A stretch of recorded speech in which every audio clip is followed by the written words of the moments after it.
Ada 4 macam hal dalam hal isti'azah. Ada 4 macam hal dalam hal isti'azah.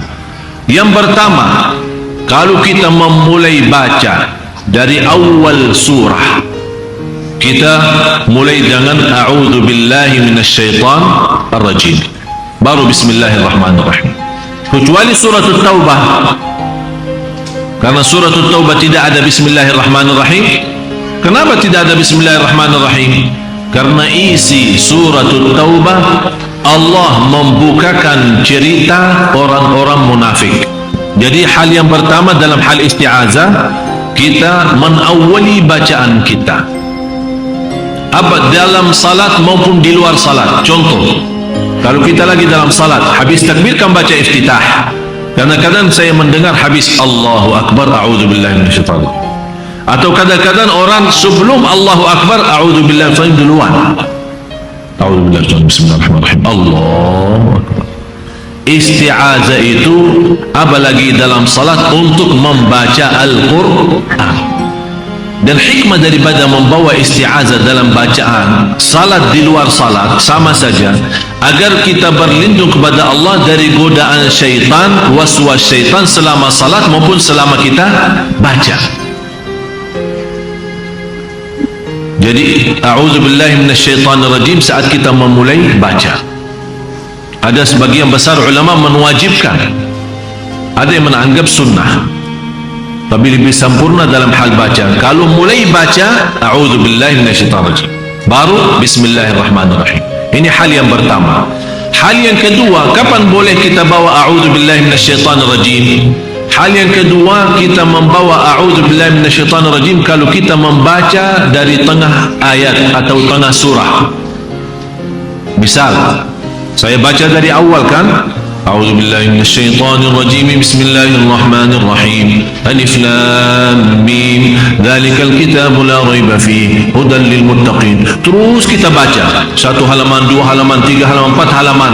Kemudian ada sesuatu yang menghalangi kita, ada telepon, ada orang tamu datang, ada siapa-siapa, ada urusan, kita ingat sesuatu, kita tinggalin Al-Quran kan, kemudian kita balik. Begitu kita balik kan pasti melanjut bacaan kita. Cukup tidak perlu bismillah lagi, cukup a'udzubillahi minasyaitanirrajim. Ini hal yang kedua. Hal yang ketiga, a'udzubillahi minasyaitanirrajim khususnya di ayat Al-Kursi. Kan habis kita salat, habis zikir-zikir kan baca ayat Al-Kursi kan. Jadi khususnya ayat Al-Kursi, kalau kita bacakan a'udzubillahi minasyaitanirrajim, jangan disambungkan dengan Allahu la ilaha illa huwal hayyul qayyum. Dari sisi makna tidak baik. Karena sekarang kita sudah sepakat, kalau kita baca di tengah surah cukup a'udzu, tidak ada bismillah kan. Tapi boleh nggak baca bismillah? Kalau soal boleh, boleh saja, tapi kita kan mencari yang terutama. A'udzubillahi minasyaitanirrajim, berhenti.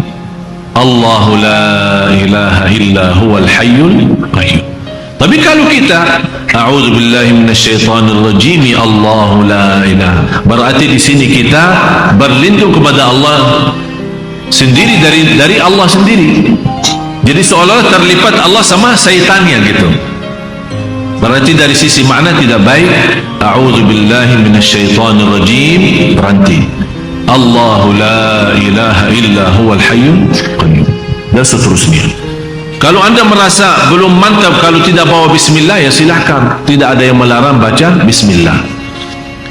Yang keempat, saat kita lagi ramai, lagi belajar ngaji, majlis ta'lim, giliran baca-baca Al-Quran, cukup yang membaca Al-Quran secara jahar, orang yang pertama baca. Contoh, ada 10 orang nih, ada ibu-ibu, ada bapak-bapak, dipimpin oleh seorang ustaz membaca Al-Quran. Habis itu ustaz sudah membacakan, sekarang memberikan kesempatan tes baca ya. Dimulai sama ibu-ibu misal, a'udzubillahi minasyaitonirrajim, Bismillahirrahmanirrahim, Yasin, seterusnya. Ibu sudah membawa a'udzubillahi minasyaitanirrajim, sudah mewakili jamaah semua. Jadi tidak perlu setiap orang baca harus a'udzubillah, karena diwakili sudah sama orang yang pertama. Jadi apa yang kita teruskan? Ada dua hal. Boleh kita kalau masih di awal surah, cukup kita bawa bismillah. Misal, ternyata kita lagi belajar Najm 5 ayat. Ibu yang pertama sudah baca 5 ayat Yasin. Orang yang kedua baca 5 ayat juga Yasin. Berarti boleh Bismillahirrahmanirrahim, Yasin. Tak perlu a'udzubillah lagi karena sudah membawa pertama kali. Tapi kalau di tengah surah, misal kita lanjut, ada orang mau lanjut bacaan. Ada seorang baca sampai Tanzilal Azizir Rahim, kan ini di tengah. Gilirannya bukan mengulang, tapi gilirannya lanjut. Ya, kalau gilirannya lanjut tidak perlu a'udzu dan tidak perlu bismillah, teruskan bacaan. Tanzilal Azizir Rahim kan di situ berhenti. Litunzira qauman ma unzir, sambungan.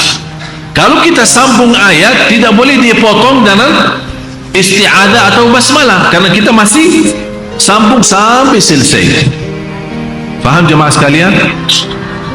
Kalau maupun anda mau baca, tetap mau baca, baca sir, tidak boleh dijahar. Istilahnya dalam hati. Bismillah. Terus kita teruskan baca. Tapi lebih baik tidak membaca apa-apa karena kita memang sambung. Kecuali kapan boleh kita baca? Misal ibu pertama selesai, begitu yang kedua mau teruskan, malah ada seorang baru datang terus bicara-bicara apa, menghalangi kita kan, kita agak berhenti. Terus ayo sudah selesai bicaraan kita, udah ibu lanjut. A'udzubillahi minasyaitonirrajim, litunzira qauman ma unzira aba'uhum, dan seterusnya. Atau bismillahirrahmanirrahim. Sudah jelas? Karena saat kita berbicara memotong bacaan kita, menghalangi bacaan kita, sudah di luar. Berarti kita termasuk sudah memulai dari awal.